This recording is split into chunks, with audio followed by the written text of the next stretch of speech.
Om Sarvadharma Sthapakastvam Sarvadharma Swarupaka Acharyanam Mahacharyo Ramakrishna Te Namaha.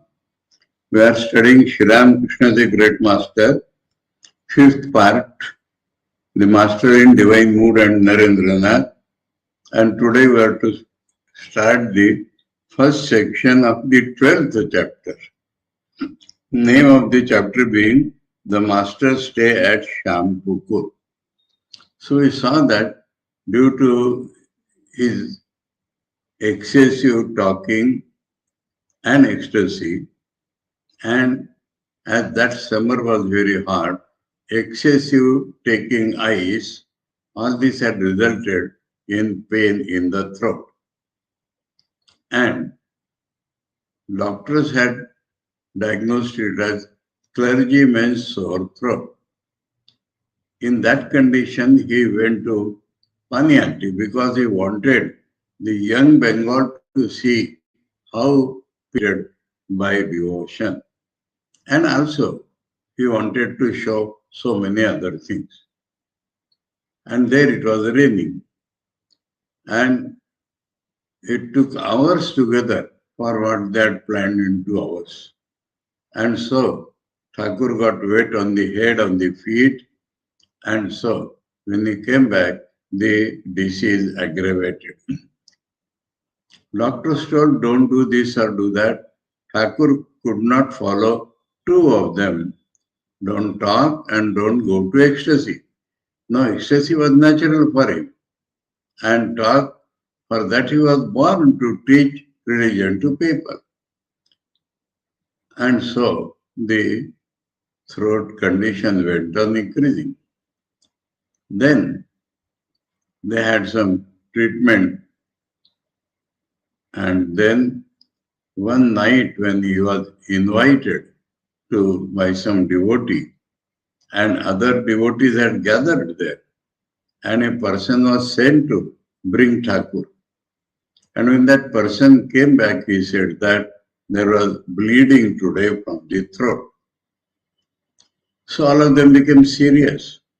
And Narendranath said that I have studied books to say that if such thing happens, it may turn into cancer. And cancer was an incurable disease in those days.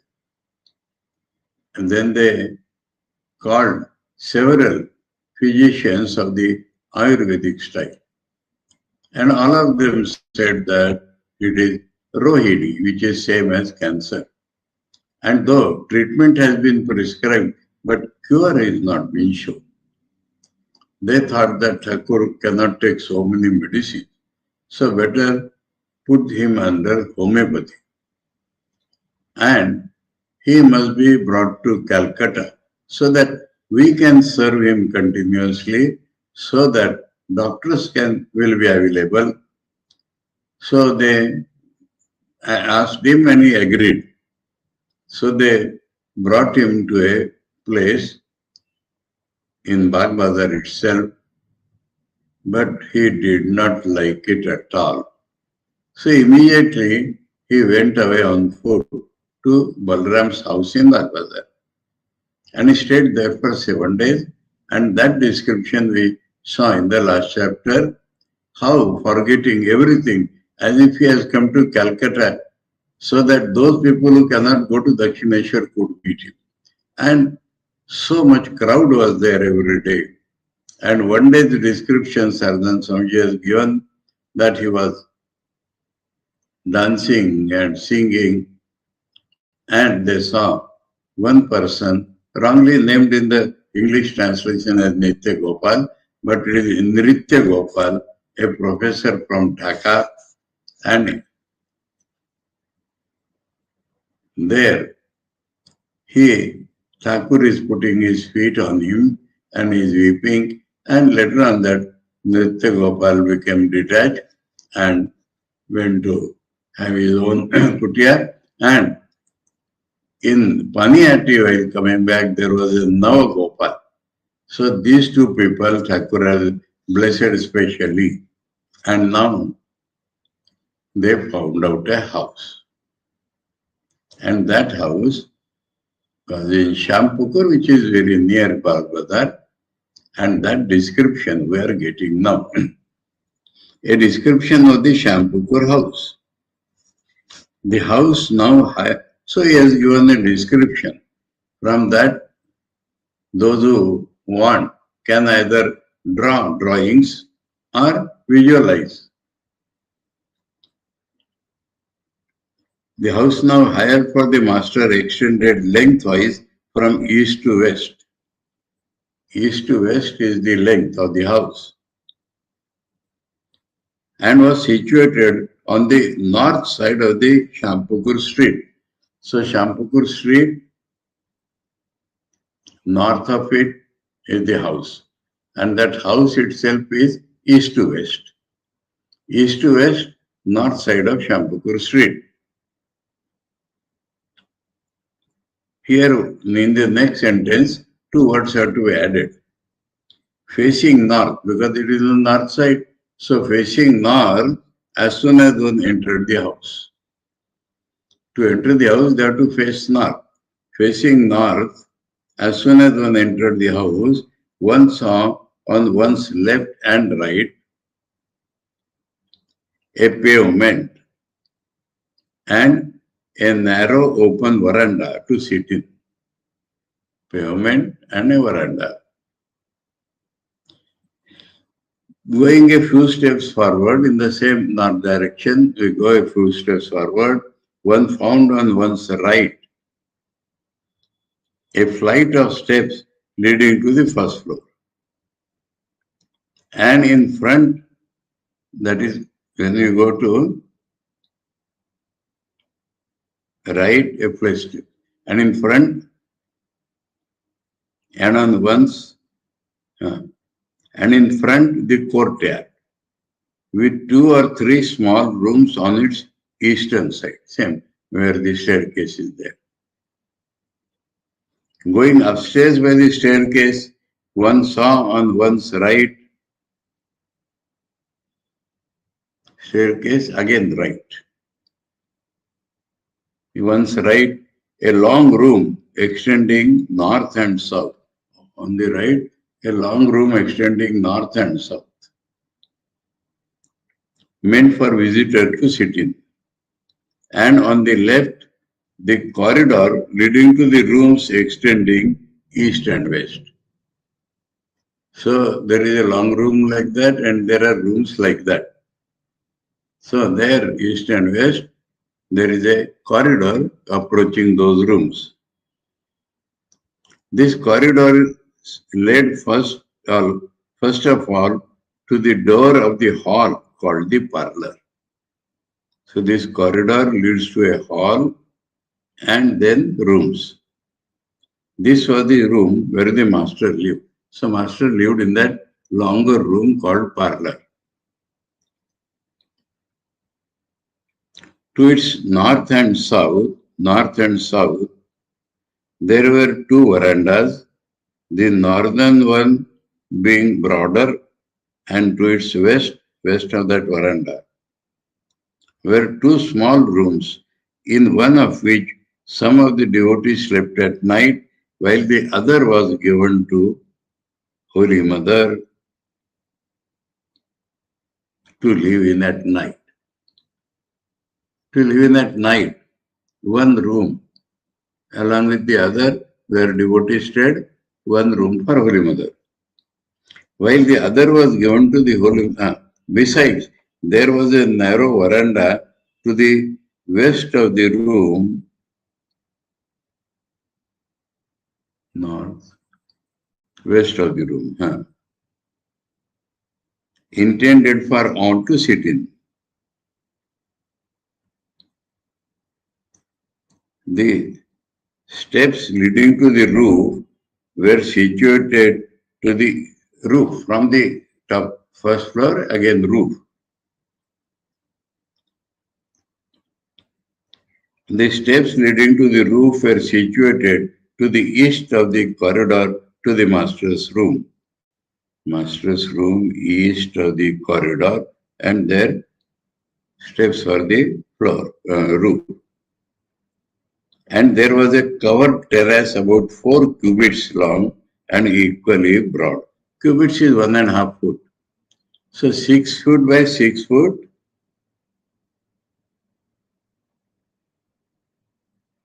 covered terrace.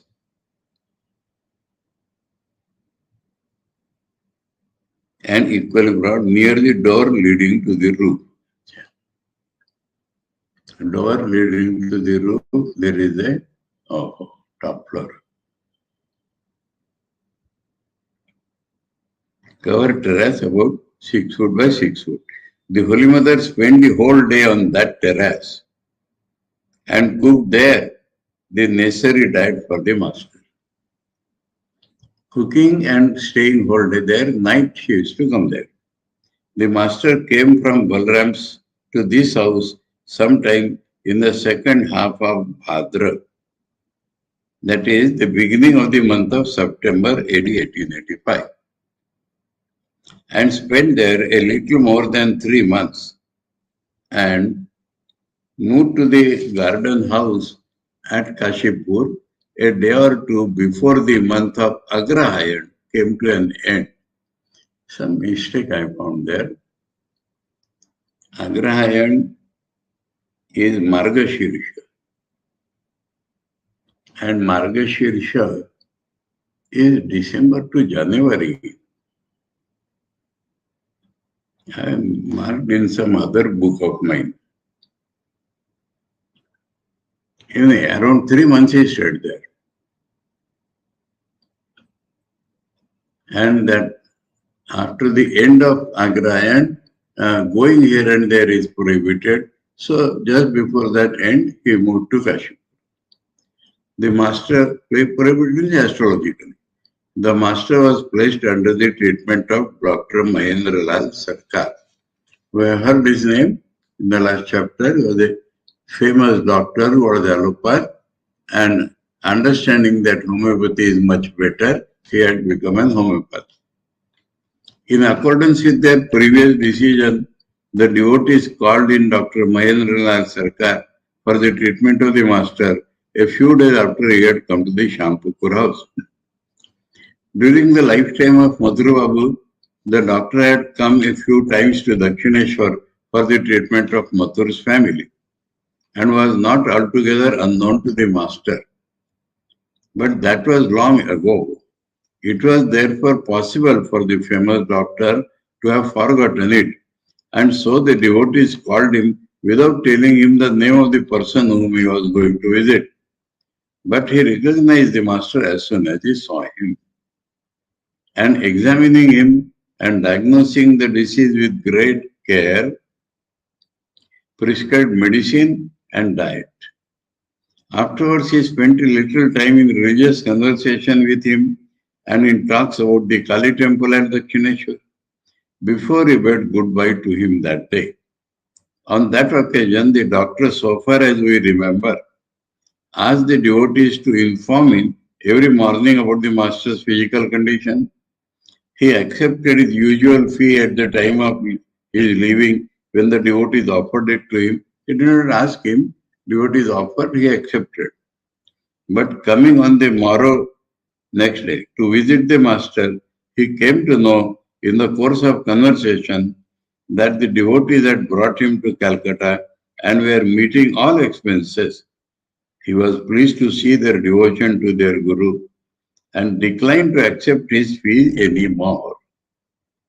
He said, I will treat him without taking any fee and help you in your good action according to my capacity. According to my capacity means best treatment but without accepting fees. The consultation about the diet and nursing at night. So new problems they are facing and they are consulting each other. The devotees could not be free from anxiety in spite of having the assistance of a highly qualified physician, highly experienced physician. They were convinced in a few days that person should be appointed to serve the master day and night whenever necessary and to prepare his diet carefully. Knowing that neither of these two wants could be removed merely by spending money.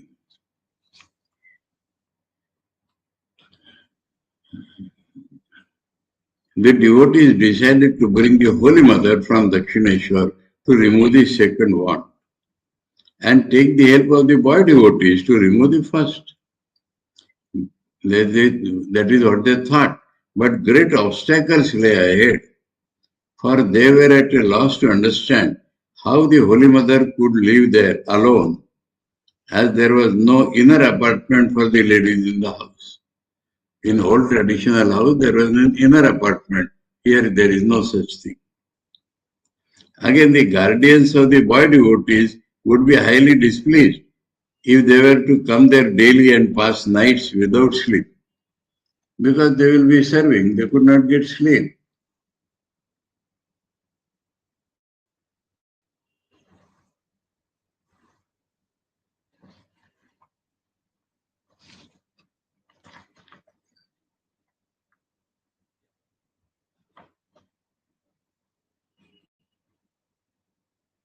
Nitya Ratra Jagranadi Korile. They will have to wake up in the night, so their parents will be disturbed. An example, now we come to Holy Mother. Let me tell you certain things. Many people ask me, why you are not taking classes on Holy Mother?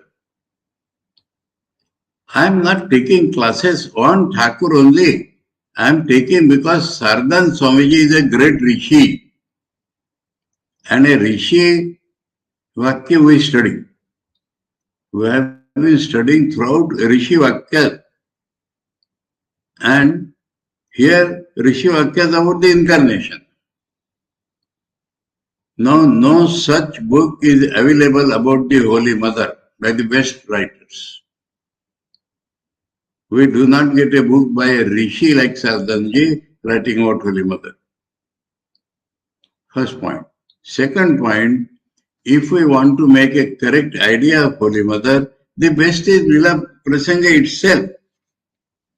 Saradananda Swamiji has devoted quite a part of this book to discuss about Holy Mother. And that is the best concept of Holy Mother which we can make. Similarly, Swami Vivekananda's biography, so many people have written.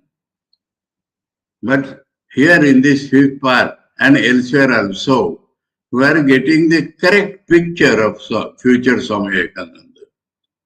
So, those who are hankering after that, I would suggest, if you want to know who was Narendranath, please read Great Master. Those who want to know the personality of the Holy Mother, please read the Great Master. So now we are getting that. An example of the great bashfulness of the Holy Mother. Many of the devotees were in great doubt about the Holy Mother's coming there.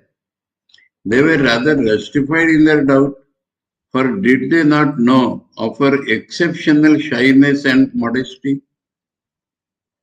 Although she was staying in a Nabat, in the north of the garden, what is called music room, north of the garden at Dakshineshwar. North is mentioned because there were two similar music rooms in the north and south. out of which the north was not used as for music room, and there Holy Mother stayed.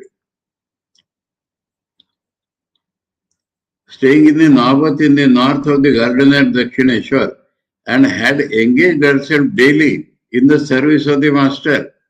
No one else except 2 or 3 boy devotees whom the Master himself introduced to her ever saw her holy feet or heard her voice during that long period. In such a bashful way she stayed, though she was serving completely. Although she lived the whole day in that small room and prepared varieties of food, that small room, that music room itself was a staying room, cooking room, and when other lady visitors came, they also stayed there and prepared varieties of food twice daily for the master and the devotees also. She was cooking there. No one could know that anyone was engaged in doing those duties there. She left her bed every day a little after 3 in the morning, long before anyone else rose from sleep. And having performed the personal duties of the morning, including ablutions in the Ganga, she entered that room and never came out during the whole day. Calmly and silently, she finished all her work with wonderful quickness and engaged herself in, she was not only doing the work, finishing the work quickly with wonderful quickness and engaged herself in worship, japa and meditation.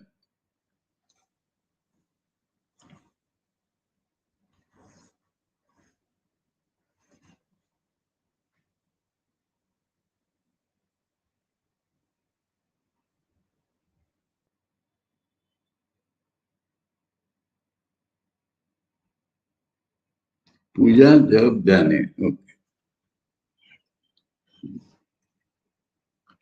On one occasion during a dark night, that is in the Krishna Paksha,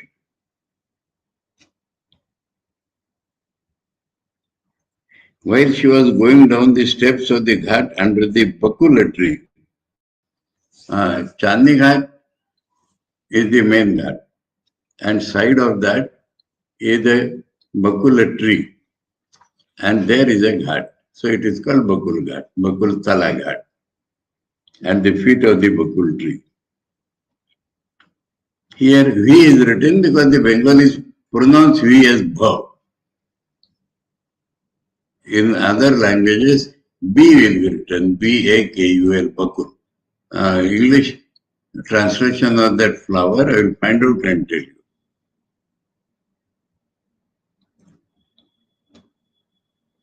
In front of the Nabat, she almost trod on a crocodile, which was lying on a step, but at the sound of her footstep jumped into the water. Crocodile. She never again went to the ghat without taking a light with her. She continued going to that very ghat, but a light, so that it would not be dark and she could know what is there and what is not there. Not one of the proposal of bringing the Holy Mother to Shampoo.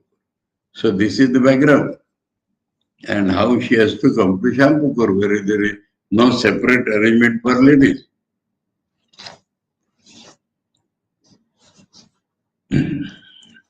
Not one of the devotees could imagine how the Holy Mother, who had been living in that small Navat room for so long a time, remaining unseen by anyone, would give up all bashfulness, live the whole day in the midst of men folk in that house, finding no alternative, who will cook otherwise? They were compelled to talk to the master on that matter. The master reminded them of her nature as described above and said, will she be able to stay here? However, ask her and see whether, knowing all the circumstances, she likes to come here. If she does, let her come. Now you remember, in Paniati, he had said that if she wants, let her come, and she did not go. But here, if she does, She likes to come, let her come. And Holy Mother came immediately. So what Thakur means, and we shall see that. Wonderful description of Holy Mother's character. A messenger was sent to the Holy Mother at Dakshineshwar. The Holy Mother's power of acting according to time, place and person, that's the main thing. She could follow bashfulness and she could come out immediately if the need be. Whether the need is more or the bashfulness is more. She could serve Thakur with maintaining all bashfulness. So she was doing that. If she has to serve Thakur, cannot maintain bashfulness, she will do that. So that is not a human being, please. So here, power of acting according to time, place and person. Time is not day and night. Time is circumstances. Place also sthan and person.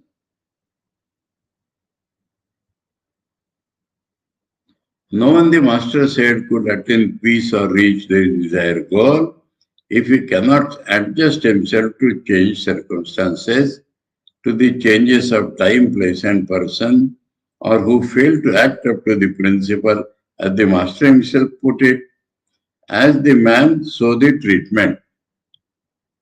As the time, so the movement. As the place, so the action. Let me read out the Bengali beautiful.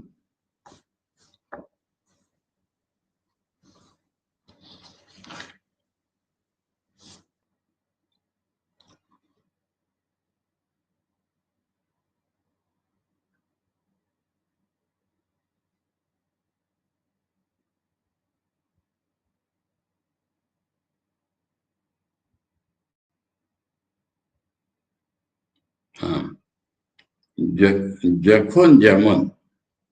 Jakhon Jaman. That means at that particular times as is necessary. As is necessary at that particular time, as it suits at that particular time. Takun teman. Jekhane jaman, shekhane teman. In those circumstances, in that place, how it suits, then act accordingly. Jaha ke jaman, taha ke teman. Person. With a person, as per the person, the behavior should be suitable. These are the three formulas. Holy Mother told later on that Thakur taught her these three formulas. And here Saradananda Swami is stating that without this adjustment, a man cannot proceed towards his goal of life. So it is not for a worldly adjustment.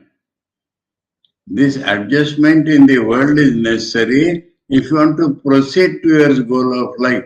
Otherwise, get stuck up. Here circumstances are not proper, their timing is not proper, their person is not proper. You have to find out the means of behaving suitable to time, place and person in order to reach the goal of life.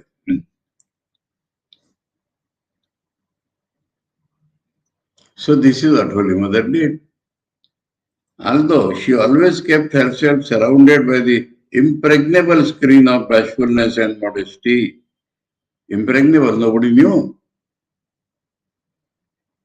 The supremely revered Holy Mother, that is how Saradananda Swami always refers to Paramaradhya Ma. The supremely revered Holy Mother had that instruction from the Master and learned to regulate her life accordingly. So spiritual life is not only some sadhana, is the how to mold the whole life.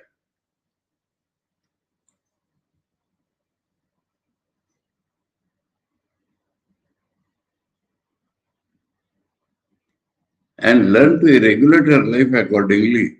The reader will be able to understand clearly from the description of her first visit to Dakshineshwar And from the event mentioned below, two things. First visit to Dakshineshwar and the event mentioned below, how naturally,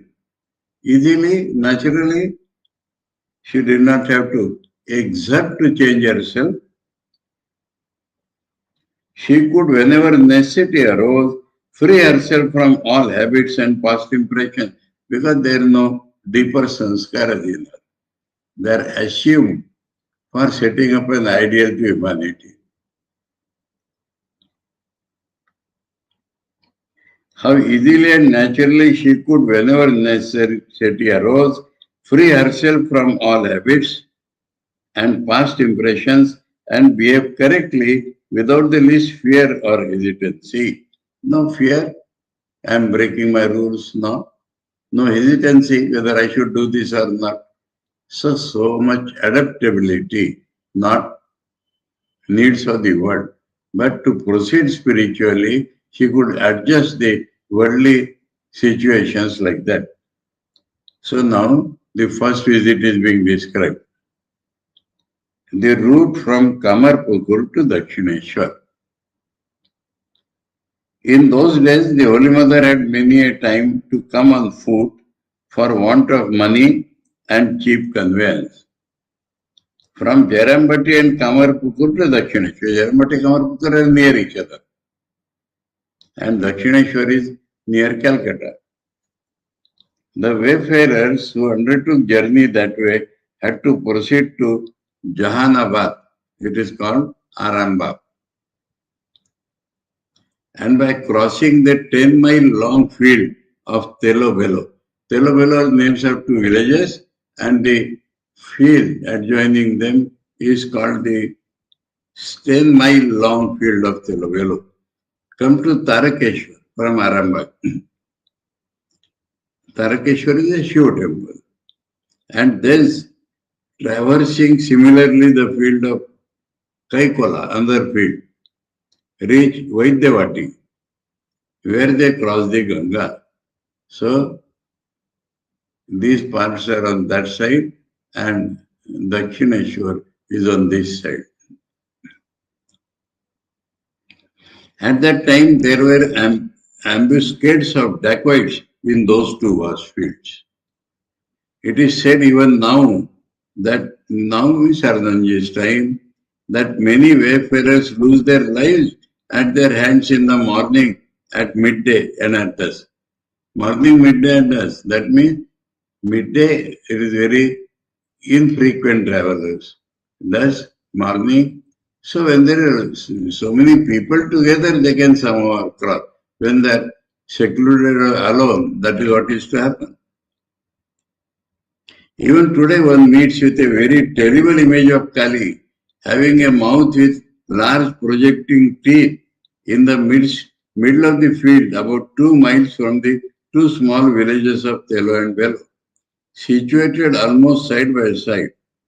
Telo and Belo are situated side by side, but the ground in front has a terrible Kali temple. She is known among the local people as the Kali of the dacoits of Telo Belo. Telo Belo Dakate Kali.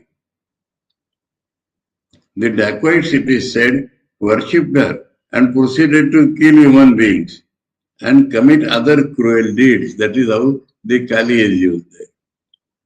The travelers did not venture in those days to cross the two fields except in groups, thus protecting themselves from the hands of the dacoits. In groups and in proper time.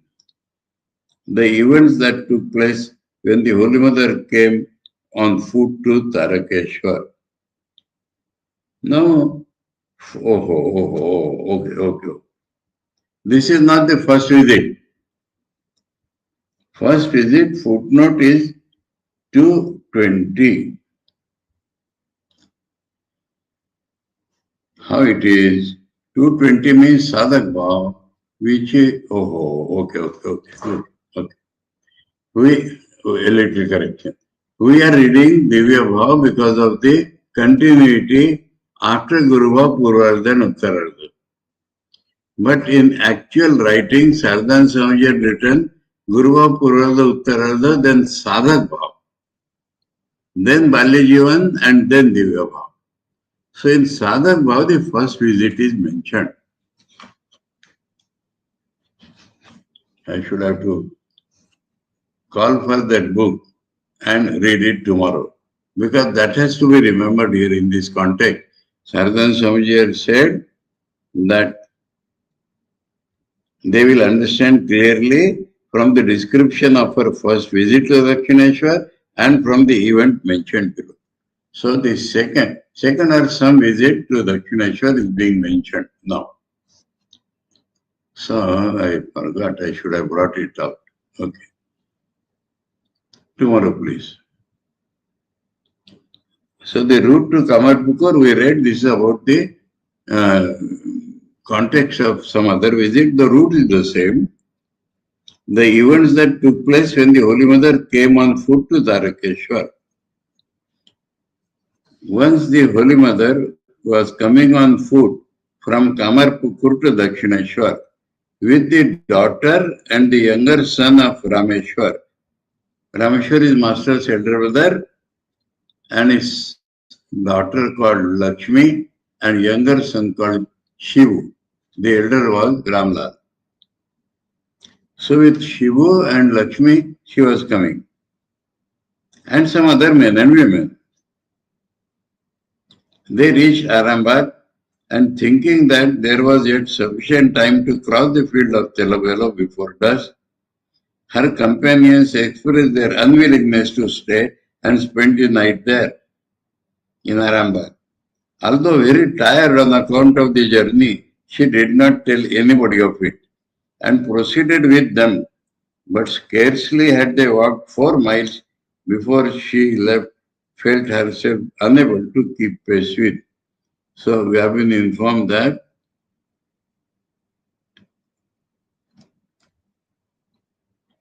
10 mile long. The fields are 10 mile long. And they have crossed hardly 4 miles. Before she felt herself unable to keep pace with her companions and was lagging behind, they waited a little for her, asked her to walk faster when she came up to them and moved on again. When they came to the middle of the field, they found that she again lagged far behind the others. They waited there once more for her and said when she came up that the field cannot be crossed even within a quarter of the night at this pace, and all will have to fall into the hands of dacoits. When they calculated, Holy Mother did not object. And now, in the middle of the field, they are finding this. Feeling that she had become the cause of inconvenience and apprehension to so many people, the Holy Mother forbade them to wait for her on the way, saying, "Go direct all of you to the next stage of Tarakeshwar and rest there. I will try to meet you as soon as possible." Seeing that it was sundown and relying on those words of hers, her companions walked away faster and were soon out of sight. A great many questions arise here, If in a group it was very difficult to cross, how they can leave her alone to cross that? Hint is given here. And especially the other people might do. But Lakshmi and Shivu, very dear to her, Shivu was very devoted to Holy Mother. And how could they cross? Have you thought of this point? The hint is given here itself.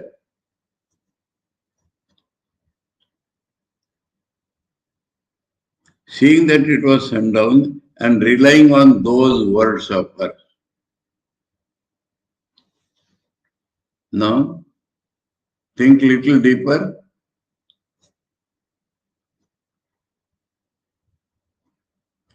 When she, the supreme power of the universe, says you go, nobody can stop. That is the only answer to this question.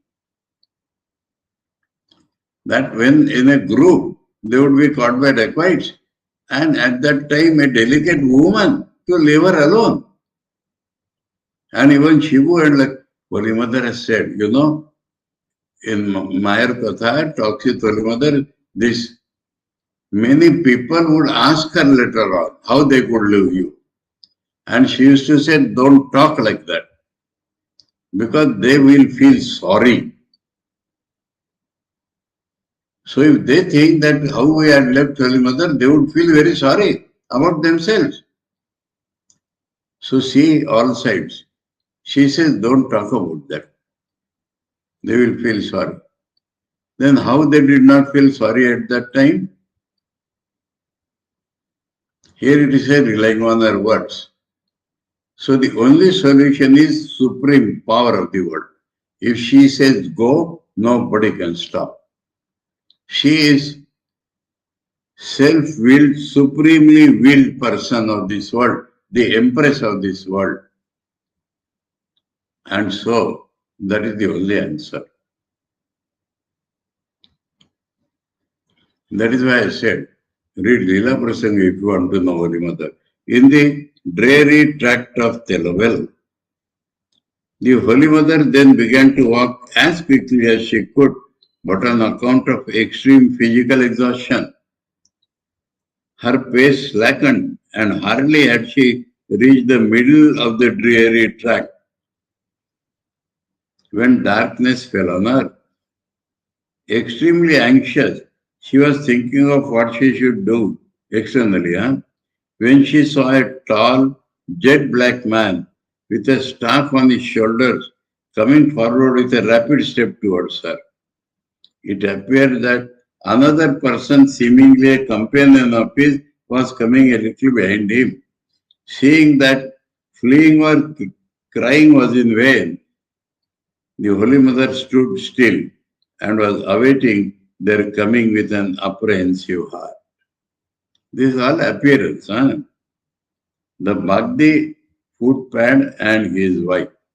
Bhakti is a community, as described. They make excellent security guards, but otherwise they are dacoits. The man came up to her in a few moments and asked her in a harsh tone. That is their normal voice. Who are you standing here at such a time? With a view to pleasing him, the Holy Mother called him father, and surrender answered to him, saying, Father, my companions have left me behind, and it seems I have lost my way also. Too. Will you kindly accompany me to the place where they are? Your son-in-law, that means father is not only an address. She made him father. Because when she talked they had to go away. Similarly, when she called her father, he became father.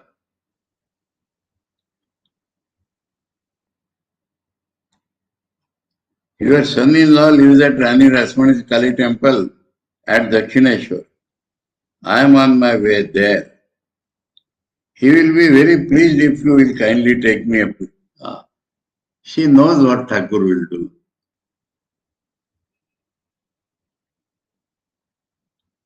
If you kindly take me up to that place. Scarcely had those words been spoken when the other person came up, who the Holy Mother saw was not a man but a woman, the wife of the man. She became highly reassured to see that woman and catching hold of her hand. That, you see, so many things are maintained. She cannot catch the hand of a male stranger. But seeing a female, she went still further. And addressing her as mother said, Mother, I am your daughter, Sarada, left behind by my companions. She is saying left behind. I was in great danger. You and father fortunately happened to come. I don't know what I would have done otherwise. From where the danger? From Baghdis, dacoits. And to the dacoits she is telling, you have come, so I was saved. Tenderly looked after by the Bagdi and his wife, she stayed at Telovelo for the night.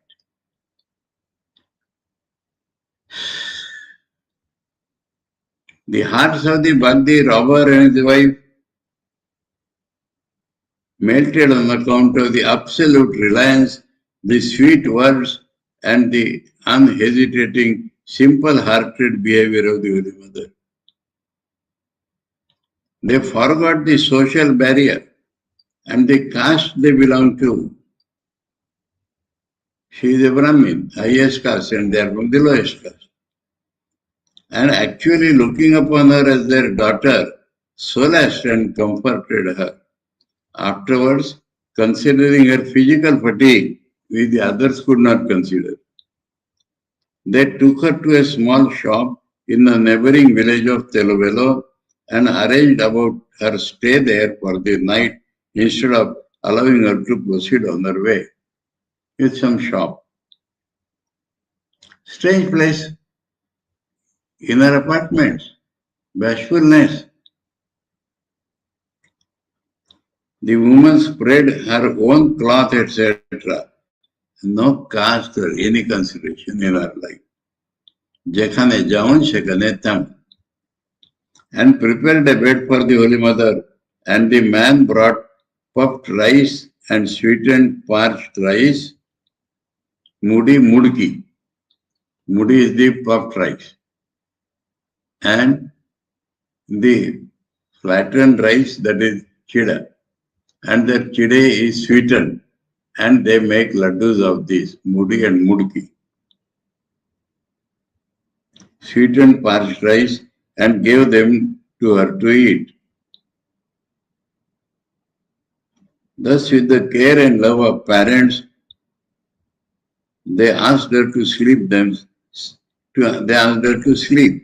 themselves guarding her for the whole night. The whole situation changed. The whole world changes. They woke her in the morning and reached Tarakeshwar with her in about an hour after sunrise. And taking shelter in a shop, asked her to rest. Then the woman addressed her husband and said, my daughter had nothing to eat last night. Absolutely, daughter.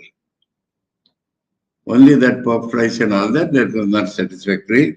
Go and offer worship to Father Tarakeshwar Shiva. So the dacoits also have their fathers. And bring fish and vegetables from the market. She must be fed well today. Now some people will look at askance when this fish is mentioned. In Bengal, it is very normal to eat fish. Only widows and the Vaishnavas do not eat. They don't think fish is a non-vegetarian food. They call it as a Ganga Phal, fruits of the Ganges.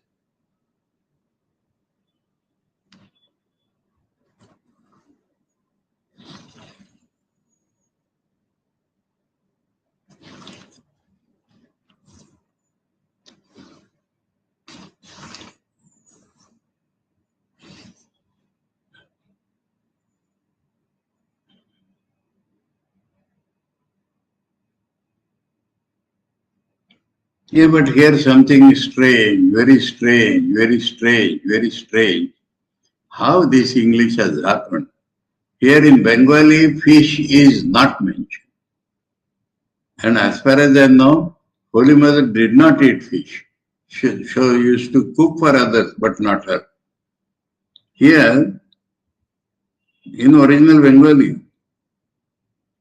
আমার মেয়ে কাল কিছুই খাইতে পারে নাই, পায় নাই, বাবার তারকনাথের পূজাদি শীঘ্রই সারিয়া বাজার হইতে ও মাছ আছে, মাছ তরি তরকারি. Okay, cancelled. So, March is mentioned, and I told you the reason about it. Cancel my other sentences, please. He must be fed well today. The Holy Mother reached Tarakeshwar and bade goodbye to the footpad and his wife. Footpad, what is the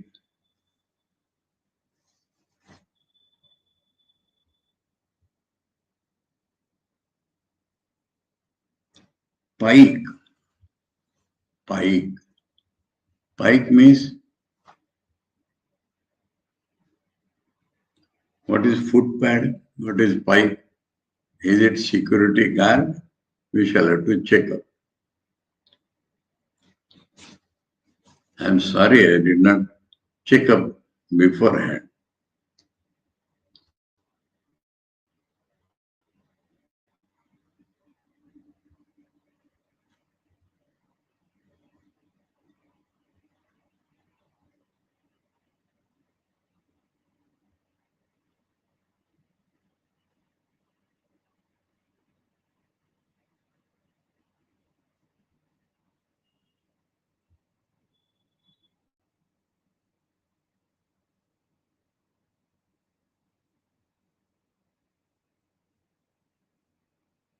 Infantryman. Infantryman. Okay, footpad. That means in military, those who walk on foot, some are on horse, some are on other. So, foot soldier, that is called pike. Okay.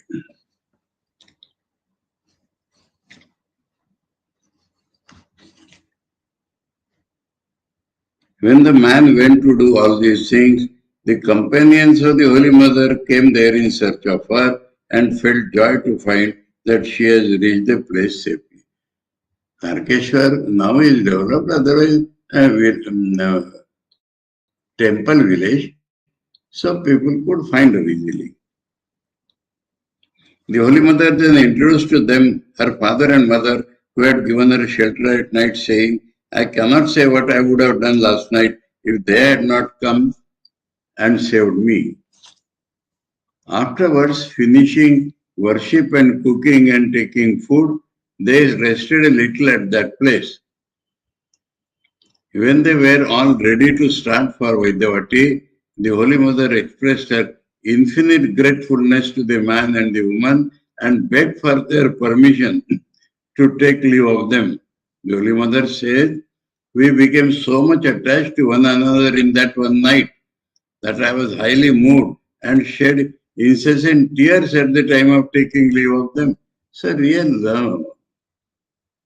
At last I requested them to come to see me at Dakshineshwar at their convenience, and only when they promised to do so could I come away from them with great difficulty.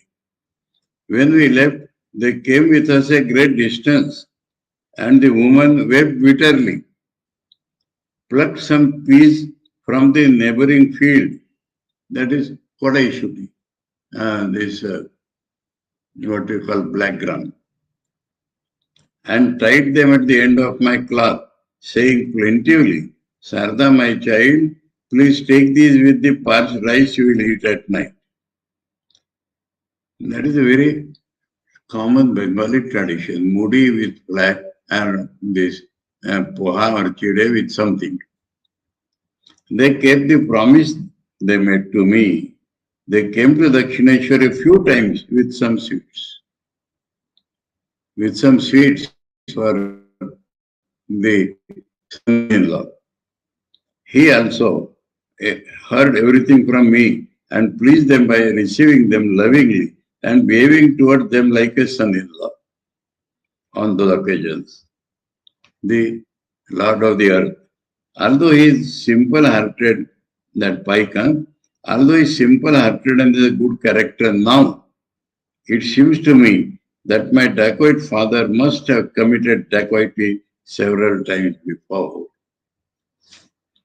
So that man's nature was like that.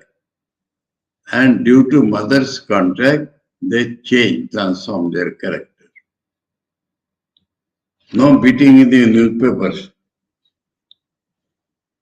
So this is how Holy Mother is.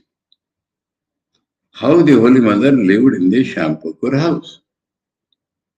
As soon as she heard that the master's disease might increase if he was not provided with diet prepared in strict accordance with the injunctions of the doctor, the Holy Mother came to the Dakshinesh Shampapur house without the least hesitation and gladly took charge of preparing the diet without at all minding her own inconvenience in staying there.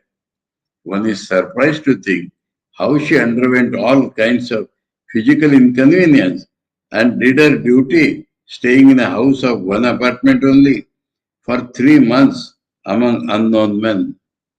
Although there was only one place for all to take bath in, etc., no one knew when she finished all these things, and so she kept that principle. If there she was getting after 3 years, she got up before 3. No one knew when she finished all these things in the morning and went up to the terrace near the steps leading to the roof of the second floor before 3 a.m.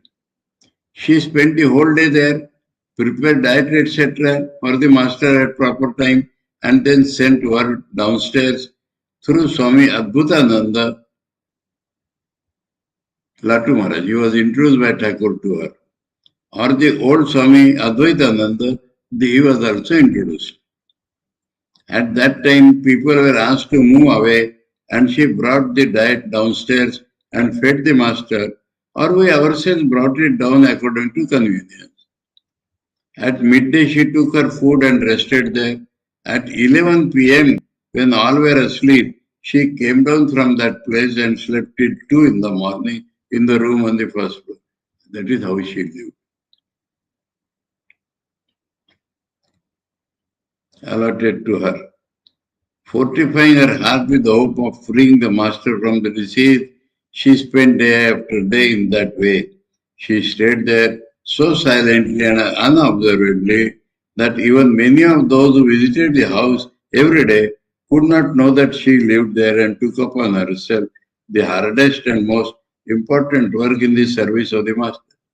So she changed but kept up her principles. That is the great adjustment.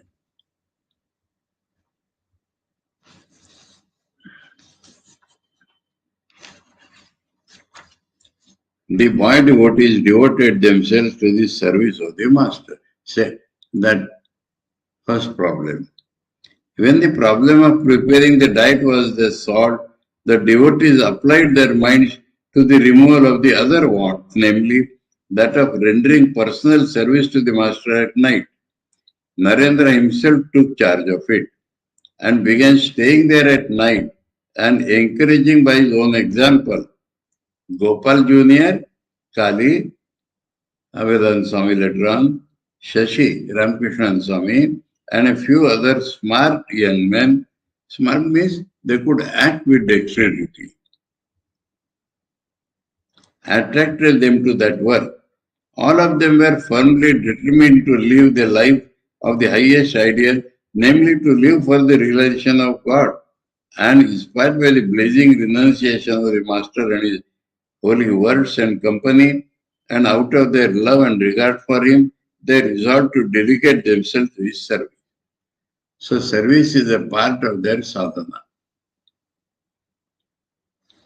Their guardians did not object to their coming to the Shampapur house and serving the master till they understood their ultimate purpose.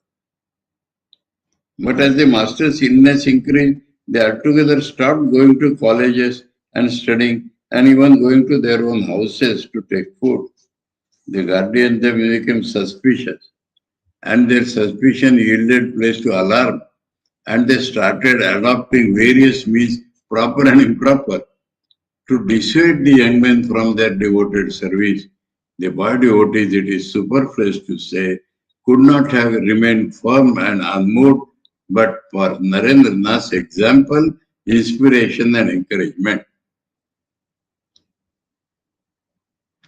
Although only 4 or 5% dedicated their lives and commenced the vow of service at Shampapur house, the number of those who undertook the vow multiplied almost 4 times by the time of its completion in the Kashipur garden. So 4 became 16. ॐ सर्वधर्मस्थापकस्त्वं सर्वधर्मस्वरूपकः आचार्याणां महाचार्यो रामकृष्णाय ते नमः। ॐ शान्ति शान्ति शान्ति। हरिः ॐ तत्सत्। श्री रामकृष्णार्पणमस्तु।